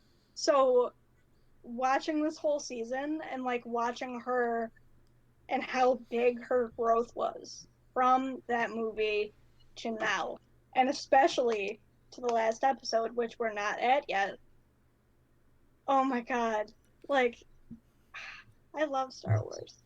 Yeah, it's incredible. It is life-changing, and it's interesting to know that you grew up with Ahsoka. That is pretty cool. At the end of this fight, which I hate that there's no real way to kind of dig into this fight. It's just literally amazing, and we could gush about it all day. But at the end of this fight, he doesn't get to escape. They do capture him, which I was pleasantly surprised about. I was like, I have never even expected them to capture somebody like him. The fear in his eyes when he got captured. Right. Dude. I've never seen Maul. Yeah. I've never seen Maul that scared. See, Maul has always been fear. And then for the one time you see fear be afraid, like, that's something. Yeah, for real. Yeah, exactly. And it's one of my favorite parts too, simply because like it adds so much more depth to him. He just continues to grow and get deeper and deeper, and it's awesome. They capture him, and Ahsoka just kind of stares off, probably wondering who was going to pick him up, but also probably wondering, like, what the heck am I supposed to do now if everything that he just said is true about Anakin? Like, how am I supposed to bounce back from that? Who am I supposed to save? Am I supposed to save anybody, or can I? So I feel like that kind of just left the door open for her. And then we get into episode 11, where we don't jump right back into the exact same moment, right? I feel like we do. So. Do we? Which but moment? Like, not right after, but it's like Ahsoka in the ship bringing them down. Yeah. There we go. Like, yes. it's like it would have been like the next scene. Yeah, exactly. Okay. Because and you hear Vanessa Marshall and the pilot, which I thought was cool. Yeah, it was awesome. Yeah. Sorry, apparently blackberries make me burp, so I apologize. And Maul saying "Die well, Mandalorians." Oh yeah. Yeah, his abandonment of them was also sad, but like incredible. He's a survivor, if anything. Yeah. Exactly. And he's like, sorry, have fun. Yeah, and those survivors, not gonna lie, they kind of deserved it. Anyways, it's fine. The one thing I was going to mention also, it isn't in particular to like this episode, but just in general with the trailers. The fact that they had Maul voicing the whole thing and saying like the galaxy will be remade blew my mind. Mm-hmm. And like when I first watched it, like I didn't recognize that it was Maul at first. Like I thought, like, because I was just too invested in like actually watching it and not listening to what they were saying. But like, and then I watched it a second time and I just listened, and then you realize that it's Maul, and you're like, oh no, like, some stuff is about to go down. Like, you know what's coming. Yeah. And that's the thing. It's like he's right the whole time. Like there's never a part where he's wrong. No, he's very much on like the Thanos role in this. Right. Way to bring in a Marvel reference. There you go. You can always depend on me for that. He is very much, even like my roommate who hasn't seen the rest of Clone Wars, I showed her this arc so that she could kind of see it. She doesn't have a relationship with Ahsoka, but she does know about her simply through just living with me. But she watched it too, and she's like, I mean, he's not wrong. Like this entire time he's right. He's just not doing it the right way, which is the story of Star Wars life, you know.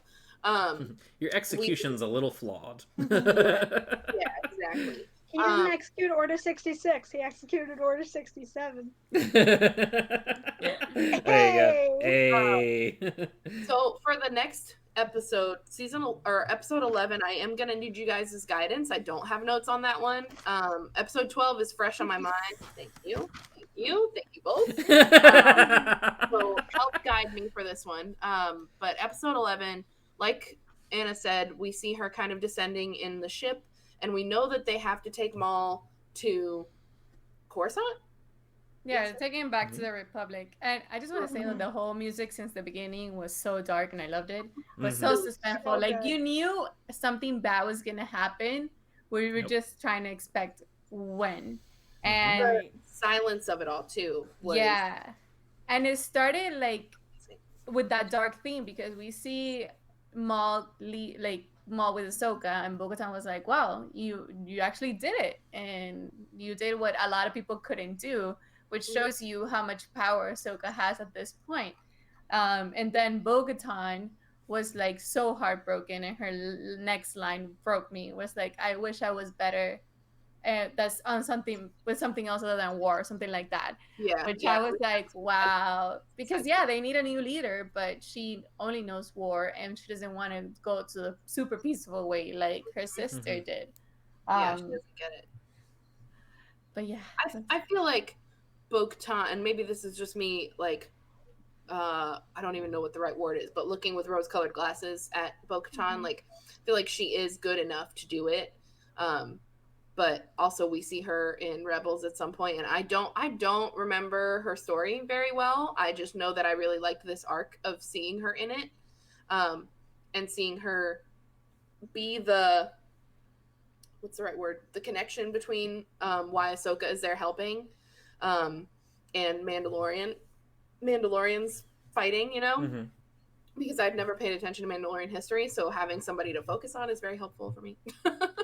It was a beautiful character development for Bo-Katan, going from Death Watch, going against her sister, to liberating her planet, and then trying to see where she's gonna go next. And then, obviously, we now have to fill the blank of what happened from there all the way to Rebels, and the Mandalorian is doing a good job with showing a bit of that.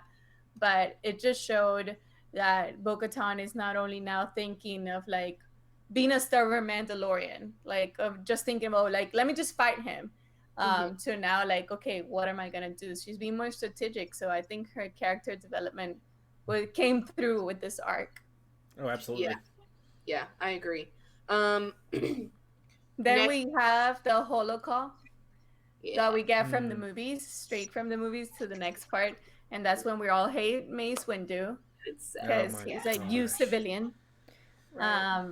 But Yoda feels Ahsoka's doubtfulness and Ahsoka's fear, or that he knows that something's going on. I feel like he feels her love for Anakin. I feel like he feels that she wants to say something and is scared, but like also not infatuated, but like she loves Anakin like a brother, and she wants to say something, and Yoda's wondering why she would be scared to do that. And also, like, I feel like Yoda knows for a fact that they've been messing up big time when it comes to Anakin, and now it's kind of too little too late, and he's hoping that Ahsoka would be the one to turn the tables, if you will. Turn the tide. Turntables.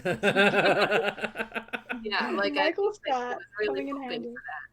And you can see kind of the hopefulness in his eyes, but also the sadness when she says no, which hurts me. Yeah. Big How time. dare you hurt our boy? I know. The civilian part was too much. We gotta ignore that made me so mad. Yeah. But Yoda made me fixed it a little bit, so and he was like, okay, Padawan. Like, he was like caring for her as well. He's like, don't listen to that jerk. Yeah. I still love you. It's okay. Right. I would love to see Yoda and Mace get into an argument. Oh my god, yes. I need that. I imagine that any argument with Yoda would be very just, like, it would hurt your brain, because you'd be like, wait, what? What? Can you not just talk normal? Yeah, exactly. What do we see after that, Anna? So we see the Mandalorians bringing Maul in this awesome, which at first I was like, did they carbonite him? But no, it was like that's what I thought too. That box. I don't remember. Box. Yeah, Force it was for Force sensitive. So this The is bad a time box. of what we see in Rebels. The bad time box. Yeah, that's true. Yeah, and we actually see the same helmet that we see in Rebels in that Mandalorian box. Yeah, like the design on it or something. Tar Vizsla, I think. Cool. The design was really cool. I have to rewatch Rebels now. I've been thinking about that too. At that point too, so he's kind of in transport. Ahsoka is. They're kind of talking about their plan. Yeah, they're kind of just like figuring out what's next. And at this point, she's on the bridge. Yes. Yes. So And then the Rex painful gets part. the call. Sorry. Okay, I am going to walk you guys through what my life is like. So this is happening, and I am chilling. Right? I'm like, okay, they've got Maul. They're gonna get somewhere, and then something bad is gonna happen. Like she's gonna see Coruscant and know that something's not right. They're gonna feel something, and it's not gonna be okay. I did not expect Rex to still have his inhibitor chip, and Ahsoka to also, spoiler alert for those that are listening that haven't watched that. I should have said that earlier, but I didn't expect him to have his inhibitor chip still. And I didn't expect Ahsoka to feel the things that she felt and hear the whole Revenge of the Sith scene. Oh yeah. And I know none of us were, like, none of us knew that was going to happen, but They did it on purpose. Yeah, my roommate was there, and only one of them was watching with me, because the other one was at work, but I was sobbing, you guys, and I know that I talk all the time about how emotional I am, and I'm gonna cry right now about how emotional I am about Star Wars, but for the past 2 days, I have cried so hard. And I, like, today, earlier, when we were watching this last episode, I cried to the point where I was like, like when you can't breathe. And I have never felt that before in Star Wars. Like, I've definitely, like, I've gotten like this, and I've definitely, like, just cried in general and been like, this is really sad. Like, these characters mean a lot to me, and these are all these things that are happening to them. Ahsoka in pain is not okay with me anymore. Not okay. Yeah, and I'm sorry for anybody watching. I'm sorry for you guys having to deal with this right now. But and I knew this was gonna happen. But I mean, Grace, I did the same thing that you did. As soon as this started happening, my jaw was open, and I was just watching and taking it all in and convulsing. And I paused it. And I looked at my roommate and I was like, I'm not okay. Like, I don't know if I can keep going. Like, I have to, like, breathe for a minute. Because I didn't know that this was going to happen. I didn't know that they were going to hurt me this much. Thanks, Dave. I've seen this movie a million times. I know that he's in pain. And it means so much more now that Ahsoka's in pain. Because I'll be honest with you, I've never cried once when Anakin goes through that. Oh, I've never it gets me every time. Me too. Wait, cried at which moment? When Anakin and Palpatine are having their, like, whatever, spat. And I thought you were talking about the end sequence where he becomes Vader, because I cry every time. No, I don't cry during that either. That's the thing. I love Anakin. He was my, like, second or third favorite character growing up, and I've always loved him. Probably because I'm infatuated with Hayden Christensen, but also because I love the character. But I've never cried during those scenes. I've been sad, and my heart breaks for him, but I didn't ever really, like, it didn't register with me how much I cared about Ahsoka until these last 2 episodes. I'm sorry that I'm crying. Same. I'm, like, trying not to. So, in that moment, too, so I mean, obviously we have, like, the order sent out. Rex gets the order and stuff. What got me in that moment, I mean, obviously my heart was already breaking, and I was already on the verge of tears with you guys when Ahsoka drops and all that kind of stuff, but at the time that Rex turns around and she's like, Rex, what are you doing? And he's just slowly lifting up his gun and just his hand starts shaking. Like, that broke me. I was just like, it's the Force. Yeah, that was my crushing moment, because that was when you could tell he was fighting it with everything he had, but there was nothing he could do, which also reminded me of Rebels, where he kind of seems a little high and mighty that he didn't kill his Jedi. I'm like, look, buddy, had she not knocked you on your butt and taken it out for you, you would have. Yeah. I have a theory. What's your theory, Grace? Rex doing that and his hands shaking and the hesitation was not because he was fighting against it. It was because the Force was telling him not to do it. And he was fighting against the Force. I could see that, but I don't know. I never seen him as a Force sensitive, though. Yeah, exactly. I mean, not necessarily Force sensitive, but... Yeah. I just feel like the dialogue that we have before helps out with, like, where Rex is at. Like, he's telling Ahsoka, like, a lot of clones have mixed feelings about the war. And I think it was where he's at right now. He's fighting those emotions so hard, and he knows that that's, like, his partner in crime. So he took all of his strength to tell her, like, go find Fives. Yeah. And I think all of what happens next too is just it's good working through the motions of us seeing how their story turned out. It wasn't necessarily, like, meaty information. It was just Ahsoka's got to get this done, and then she goes this way. I love that she employed the droids to help her. I think that was awesome. Oh yeah, that was cool. I think trapping Rex was really cool. Yes. So that all of that was incredible. And obviously in the end they get the chip out. They figure it out, but at the same time they're all still kind of lost as to what to do next. And then all of a sudden we're in episode 12. Episode 12 opening with them trying to figure out what their next move is. Yeah. Is really fun. I know it's in a sad context, but it's fun to see them face such a deep problem together, because at this point we had only seen like Ahsoka and Rex in Rebels doing rebellion things, you know, like it's all tough and it's all dangerous, but it's still kind of just moving through the motions. And this is like very life or death, and they are the only two targets. So that was just rough for me in general. My cat just came up here. Sorry. Okay. Well, I love the sequence of events and all of that too, because I mean, like, you have Ahsoka releasing Maul as the distraction and stuff like that, which, oh my gosh, that man is vicious. Yeah. Like, absolutely you relentless. Help me out? Yeah. You want chaos? Yeah. Yeah. I like when Give me a You're fighting gonna chat. get chaos. And he's yeah, like, and he's I need just a like, weapon. all right, well, I don't Yeah. so bet.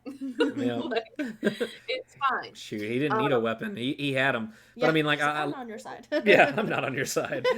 Not rooting for you, buddy. Have fun. But I like that, and then also like the whole turmoil within Rex of like, and he says it at the end of this episode, like, these are my brothers. Like, I get that they're not doing this because they know better. Like, they can't help it. And I like that whole back and forth between him and Ahsoka, where he was like, they're gonna die anyways. These are my brothers, and I can't stand to see them this way and everything. She's like, well, I'm not gonna be the one doing the killing. So yeah, and they do the best they can to just distract them and get them out of the way. Their teamwork is on point. Yeah, and they're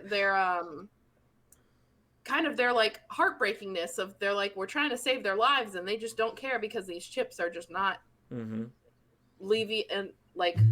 alleviating anything. They're just on a mission. They eventually do get out of there after Darth Maul is a turd. Which, like, chaos. I don't know what I expected, but I didn't expect that. I figured maybe the nice part of him would be like, okay, like I'll drop you out of the sky or something. Yeah, I don't know. He almost I expected him to bring a fire. He almost got dismembered again, though. Oh my god! Like, so much where he was holding his neck, he was like, "Oh boy." Yeah. That was funny. That was incredible. I'm so glad he had a close call. You know, he deserves it. I love him, but he deserves it. Yeah. So he gets away. Whatever. Also, side note, when I was watching Twilight of the Apprentice today, it's the same scene. He leaves in a TIE fighter just like that. Just like him leaving in this one. Team Rocket blasting off again. Yeah, we love a parallel. And then they eventually do get out of there. And they go to what we know is an unknown planet at this point. Moon? It was a moon of some planet, yeah. Yeah, and I don't know if she names it in the book. When I said, like, she left her saber somewhere to be picked up, I can't remember if she gave it a name in the book, so I'll try and look soon. But so they get there, and this is another part where I started uncontrollably sobbing. So just like in episode 11, when I was sobbing then, sobbing now, this was 3 hours ago for those who take time with how many times I've sobbed in the last few days. When I was getting my makeup done. Yeah, and the helmets on the like staff looking things. Game of Thrones. Yes. Game of Thrones vibes for sure. And the cloak. The cloak has made its entrance on Ahsoka. That whole grave, like, the fact that she buried her clones and everything, that so destroyed me. I was not expecting that. No. Because at first I was like, why are there? Oh my god, it's just You know what I wonder? I wonder if she just like did the Rey thing where she just like. I'm sorry, that was heartless, but. See, well, actually, Rex has a shovel. Yeah, Rex has a shovel. So yeah, but I mean, even then though, like, it's Ahsoka's thing where she would have been the one to bury each one of them and helped Rex bury all of his brothers. Because I mean, they're still his brothers. Exactly. And give them that standing Rex ovation. crying, I swear. Dave Filoni. Me too. Me too. I can't even imagine what Rebecca's going through. Rex is her man. Can I just say about Rex crying real fast and all of this stuff? When Ahsoka turns to Rex and like puts her hands on him, like on his helmet, and just kind of holds him for a second. Mm-hmm. That type of gesture is just like very calming in general to a lot of people, and you see quite a few people do it, like in canon, whatever. But you've never seen Ahsoka do it, and you've never seen Rex that vulnerable. Mm-hmm. Yeah. So, I mean, except for maybe that part with Fives and everything where he figures all that out. But since then, his face. Yeah, like even in the animation in his face, crying. he was quivering. He was trying not to like smile and be sad at the same time. He was figuring out what to do and how to trust her plan. It was definitely. He genuinely thought he was about to have to kill his brothers. Mm-hmm. Yeah, it was incredible animation. Peak animation. Right. And then she hesitates. She thinks about it. She drops her saber. At this point, this is where I've been talking about, like, this is in the book where she says, oh, well, I could go back and get that. And then she's like, no, I can't. It was meant to be taken. Mm-hmm. She doesn't say anything about by who or by what or anything. We get to see that now. Yep. I don't know if in the book when they were writing this, I don't know if they knew that he would be the one to pick it up. But at this point, we see snow troopers everywhere. We still don't know where we are, and Darth Vader's breathing, which is classic entrance. And my roommates went, "What?" and I was like, "There was no other way. There was no other way. Like this is magic." He walks over and I know I'm just kind of running through the replay, but this is going to help us kind of figure it out. And also, I'm running through my emotions without crying. So I was gonna say we all need a little bit of therapy after that episode. Yeah, for real. Yeah. So he walks over and he picks it up, and it's just and he takes it. He ignites it and he takes it, and I am fully heartbroken because God, it's fine. So my brain immediately went to, like, what is he thinking? Because he's now seeing all these clone helmets, of which he gave to her. And I'm so sorry that I can't do this without crying. So I apologize. You're okay. To everyone involved. Emotions are okay. Are they? Because they're too much. Yeah. They're too much right now. I just thought of something that's probably going to destroy you. Because I didn't put it together before, but in that final scene where Vader walks up on those helmets and her lightsabers, in that moment, she basically gave everything back to Anakin that he had previously given to her. I gotta go. And that's the podcast, guys. No. Bye. That's true though. One little thing that I noticed with that, again with the animation and everything, when you're watching, this is probably going to break you a little bit more. When you're watching him move, it's not like how Darth Vader would move. And because I know people that have Vader and like that wear Vader, and you know that there's certain mannerisms you have to have in order to wear that armor. Yeah. And it's not him. It's not Darth Vader. That is Anakin moving. Yeah. You can he's newly formed the at way that point. Yeah. The way that he picks it up, the way that he ignites it, the way that he was like looking, and just in general, his stride. It was Anakin. Because he's still grieving. Like, because he's grieving the fact that he killed Padme, even though it was Palpatine. Yep. God damn it, Palpatine. And just, and it's just this whole thing. It's like, you can tell that he's feeling all of that. He has the whole world on his shoulders. Yeah, and it's It's an incredible. It was a moment, nice way to tie it up. Absolutely. Yeah, of him feeling. Well, I gave all of this to her, and also like what does he feel as far as her being alive? Was my kind of question, and I think that's a question that I can leave with everybody. Does anybody have any last single minute thoughts? We are running out of time, but bring on those final words. I actually wanted to mention it. I mean, I don't know. Do any of you guys watch The Walking Dead? I used to. So Anna, you'll probably get this. So there's only been 2 episodes, two things of TV ever that have ever made Kristen and I completely speechless. After she already knows. It's the episode in Walking Dead. I think it was actually, I still remember season 7, episode 1. That's how much it traumatized me. All of us. But season 7, episode 1.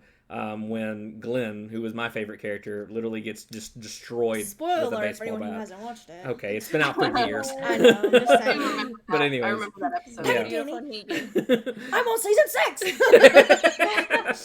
But no, That's I mean... when my Clint just fall sister into the dumpster!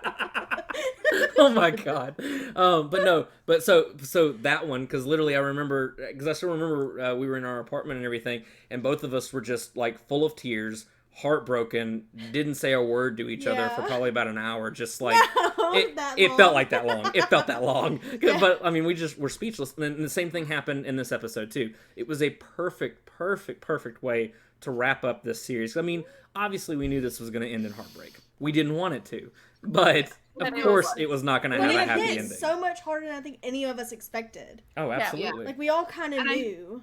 But I think we needed it, you know? Like I feel like nothing has ever hit this hard, because this show, this series, Star Wars as a whole is a tragedy, but we have never felt the tragedy as intensely as we have in this. Mm-hmm. But it also gives you that little hint of hope. Yeah. Because having the convoy flying over, that was just a beautiful way to end it. Yes. I noticed that. It was just like, even though all of this is chaos right now, she's there watching you. And it just, that even broke me so hard. Yeah. It makes me wonder how many times Vader saw the convoy. And if he knew that it was Ahsoka. Because he doesn't remember the events of Mortis, right?